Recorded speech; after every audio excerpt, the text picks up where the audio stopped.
Hello everyone and welcome to a special TechRaptor Impressions video. My name is Christian Buckley and I am joined by the resident Pokemon Master Stretch. Good morning, how are you doing?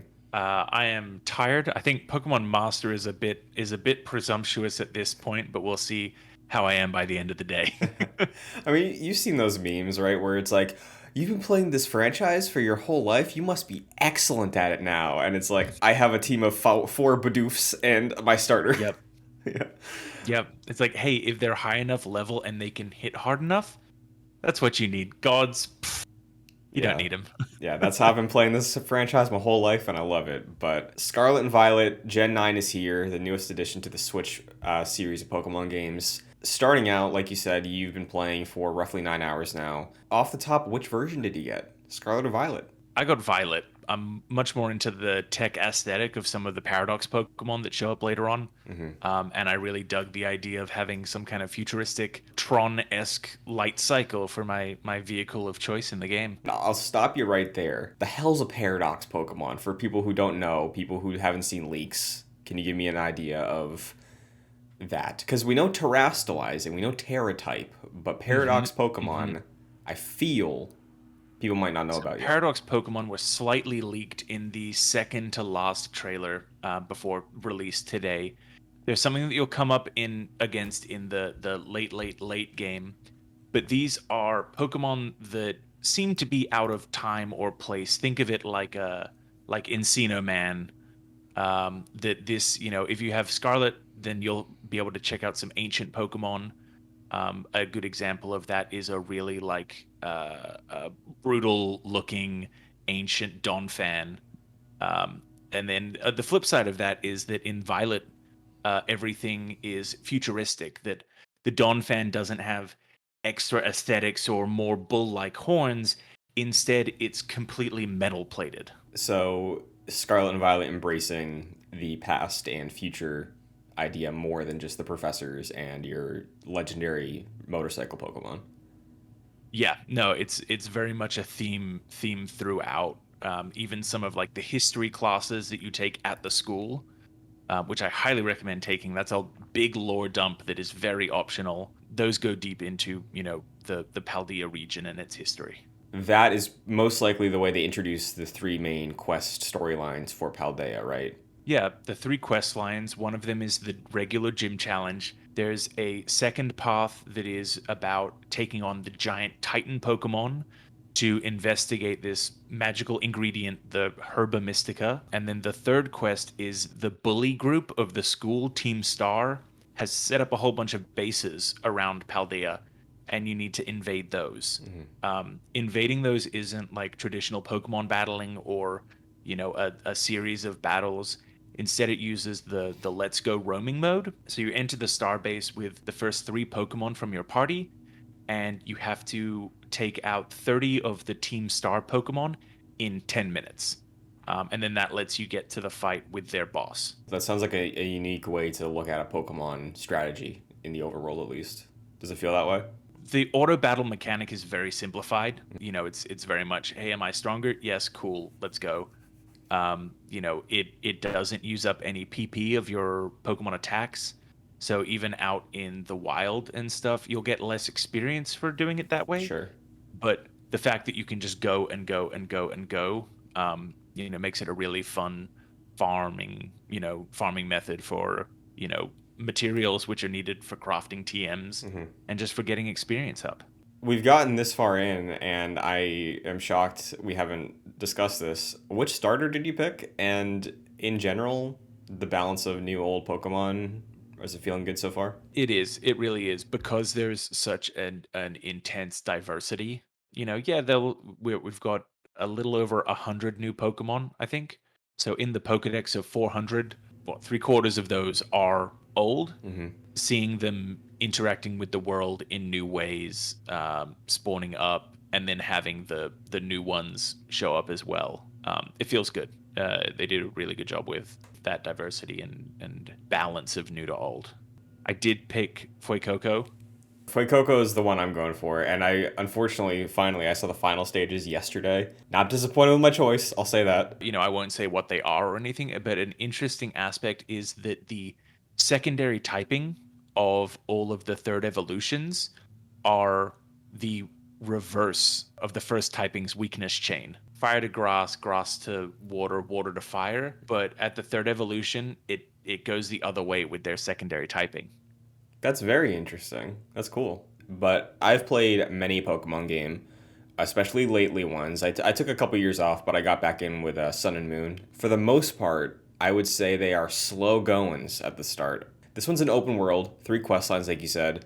How long roughly do you think it takes to open up for the player to pursue whichever quest line they want? For me, going as fast as I could, it took me about an hour and a half. That gets you to the point that you're back at the front of the academy. You have everything on your map, and it just says go. So you'll, have your introductions to the region. You'll pick your first Pokemon and have a battle.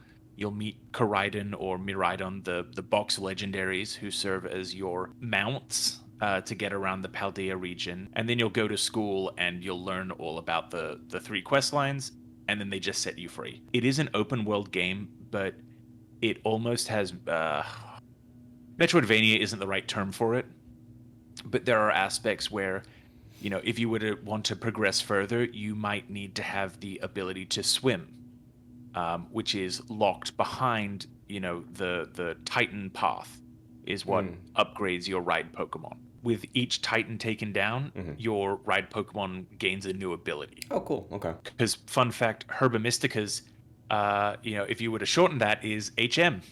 Those are your Game Freak, you got me. Oh, that's cute. Another thing that I'm sure a lot of people have seen, and I'm wondering what your experience is so far in the first few hours. How's that frame rate going? It is doing its best. There's a lot of pretty stuff happening on screen, and with the way that Game Freak has always tried to get around either their limitations or the Switch's limitations, we've definitely seen Switch games that look better run better. You'll still have characters that are far enough in the distance just fading out of existence to save frames or moving at 5 frames per second. There's some truly horrific sequences at the start of the game when you're in the classroom, where as it does like a panning shot of the class, like the main characters are all moving in fluid 30 frames per second. And then you have like 2 characters in the background, both on the exact same animation cycle, both moving at 5 frames per second. And it just looks like they're trapped in some kind of existential hell. Another thing that I'm sure people are wondering, and I'm wondering as well, as somebody who is a Pokemon fan, has been caught up lately. Earlier this year, we had another... Mainline is up in the air, but we had another big Pokemon game with Pokemon Legends Arceus, which was also going for open zone, open air, Monster Hunter style, region-based, compared to this open world. I guess since we were just talking about frame rate, Arceus also... For the most part, for me, I had a good experience with that game, frame rate wise. Pop-in was pretty bad at times, but it didn't bother me. Frame rate I thought was mostly solid, docked, undocked. You've played Arceus as well. Is there a noticeable difference between those 2 games performance-wise? I don't think that there's too much of a difference. Okay. It may happen a little bit more with Scarlet and Violet. Pokemon pop up more frequently. You'll turn around and there'll be a lot more. It does play the kind of games of stuff will spawn while you're looking this way. So if you turn around, suddenly you've got a whole bunch of Pokemon. A shiny. Overworld shinies are still around, which is fantastic. They don't make any sound and they don't make any shine when they appear. So you've got to like be watching as you're running through the wilderness. But one thing that has definitely improved is in Arceus, it was like, well, if I go here, there's going to be, 4 of this type of Pokemon, and then that's kind of it. And then you'll like move to where the next like nest zone spawn area of Pokemon are. In this one, it's a lot more freeform, a lot more random. Within that initial area, there's like 30 different types of Pokemon that can spawn, that might spawn, might not spawn based on the time of day, how close you are to various bodies of water. But the way that the spawns overlap each other, that it's not just you have a group of Igglybuff over here and then a group of Azumarill over here and then some Fido down here, but they're all intermingled, interdispersed with one another. It makes it feel like a much more natural world. The downside of them having more free reign with where they spawn is that I've definitely had a couple of times where I've noticed like a Ghastly's eye sticking out from a wall. Like clearly it spawned behind some geometry, Hmm. and it's just kind of stuck there, Hmm. which is not a great look. I think that open world versus open zone is the thing that some people might be really curious about the experience of, because I've had personal friends be like, I know you liked Legends. Should I play that or should I wait for Scarlet Violet? Because I've been trying to keep it very vocal. Like Arceus has like it's more for the lore people. It's more for the people who want to like Mhm. experience Pokemon from a different mindset. Where this is on the surface, as somebody who hasn't played it, taking some of the same design philosophy in terms of engaging with an open area and sort of having a bit more freedom, mount Pokemon that are more useful than just like a what was it, the Machamp carrying you through the streets of the Gen 7. Do you think there's a noticeable difference in terms of what you are thinking while you're playing the game compared to Arceus? Like, is there anything you miss about the open zones that aren't present in the open world? I think it's all there. It keeps that idea of, while within a certain region there's still a lot of diversity, but in the Paldea map, it does kind of still keep that biome aspect. There's like a desert area, there's a water oasis area, there's a by the sea electric town. So it still keeps that zone feeling. You're just not having loading screens between them. I think it keeps that magic of like, wow, this is like a much larger scope, and expands it further. So, looking at these two games, these two big Pokemon games that dropped this year, for somebody who hasn't played either, who enjoys Pokemon maybe casually, would you direct them to one or the other? I think you kind of answered that yourself with what you were saying with your explanation to your friends. I feel like what was so refreshing about Arceus was that it wasn't that you were coming into this world to be a Pokemon trainer, to be the very best. That was the first game that really got the idea of you're a researcher. Like you are out there trying to explore, understand, expand your horizon. So I think if you're more into that investigative aspect of it, or you like the idea of the lore of more story heavy experience, then I still think that Arceus is probably the game to go to.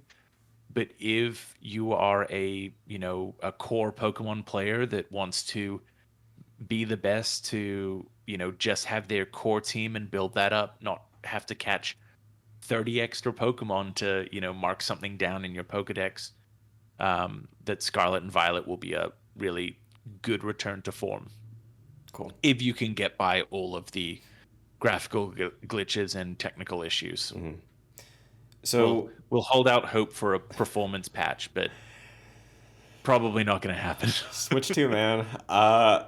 Paldea region specifically, now that we're locking down Scarlet and Violet. You talked about the quest lines. You've had some experience with all of them. Is there a standout one for you so far? Is it just you're back being in the gym challenge and that's where it's most comfortable, it or are was these new things good? It was the gym challenge at first. After clearing the second Titan and understanding more about what's going on at the root of that one has a really emotional connection and an emotional hook, that I won't say. I don't want to say anything more than that. Hmm. You But that intrigued me. Titan quest is a really good one. The levels that you should approach them are all stacked differently. Hmm. So while, the first gym and the first Titan both have you kind of around mid tens in level, then your next gym is kind of early 20s, and then the next Titan is early 20s, and then the next gym is late 20s. And are you finding that scaling like working for you? Because I know they've pitched like any gym order, and for a while people were wondering if it was actually any order or if it's like, oh, yeah, you're gonna have a hard time going on this one first. It it is any gym if you want. Like Hmm. if you want to, get the Titan abilities that will allow you to get all the way to the eighth gym, you can do it, but with no level scaling or anything, it's just gonna be more difficult. I definitely can imagine that there will be people who will make a challenge out of beating the eighth gym and the eighth gym alone as fast as possible. Hmm. Probably my biggest frustration, with the way that everything is split out so far, is that there's no indication of what level you should be or this or that. So one of the first Team Star encounters that I had, I was over 10 levels under leveled, Oh and wow. you only figure that out after you throw out your first Pokeball That's kind of to funny kind of get though. a. Yeah, it is, Yeah. and there's definitely like there's some stuff that you can do in the moment to think like, oh well, what can I do? Like, what strategy could I try to employ? Hmm. Um, but I mean, yeah, when absolutely everyone is 10 levels above you, you're kind of out of luck. Terastallizing. How much have you used this thing? How does it compare to the previous mega-like gimmicks like Dynamaxing and Z moves? At its core, it's a lot easier to understand knowing that, hey, if I have a fire Pokemon and I, make them a fire Terra type and I terastallize them, they're now doing, an extra 100% damage. Like everything that they do is better because they get the extra stab. So, I mean, for the most part, I've only been able to participate in like level 1 Terra raids, and just have done the basic terastallizing with my own party. An interesting thing to note is that you can only terastallize once in between Pokemon Center visits because your Terra Orb gets used up.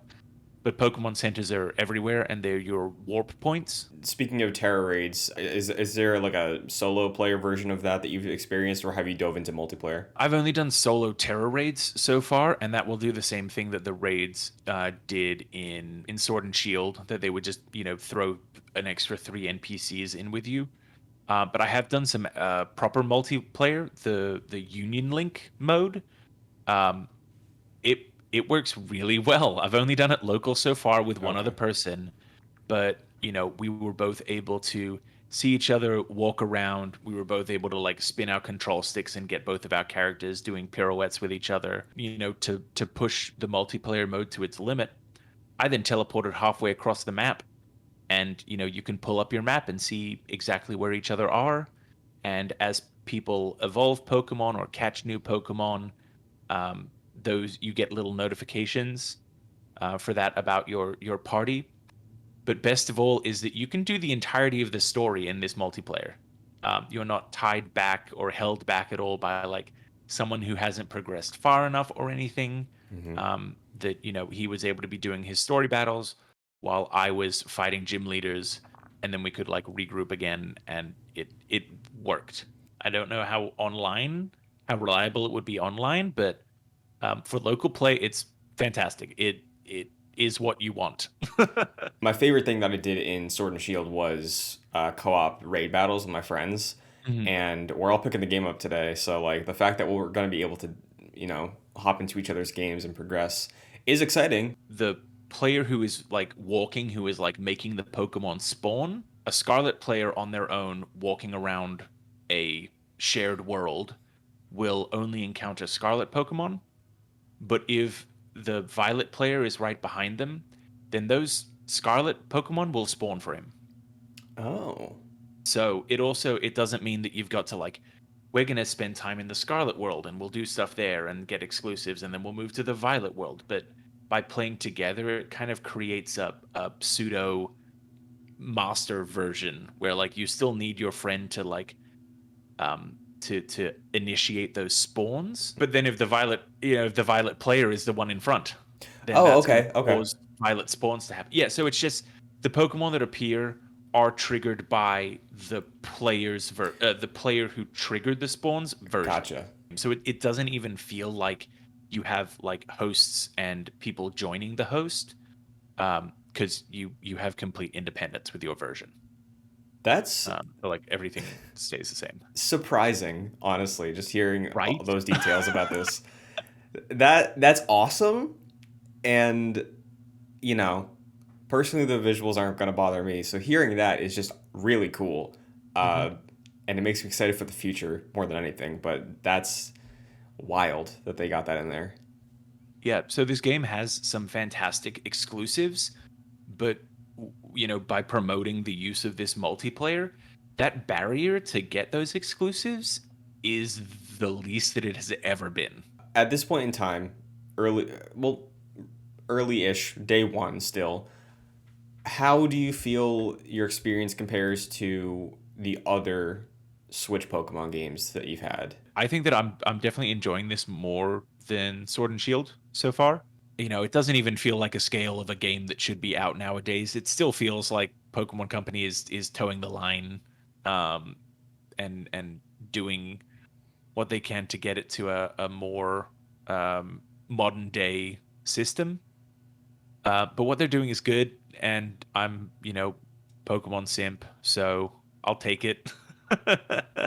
I mean, you're preaching to the choir right now. I'm fully on board with the same exact mindset with this. It sounds exciting. It sounds like another, like you said, half step, but it's a different half step that I wouldn't Hmm. have expected Hmm. for a while. Same thing with Legends earlier this year. So, as we wrap up, any other things left unsaid so far about your day one experience with Scarlet and Violet that you want to tell people about? Get out there, explore. They do such a good job with like the ooh a piece of candy, like twinkles on the ground, red Pokeballs of random items, and gold Pokeballs of TMs that you can pick up around the place.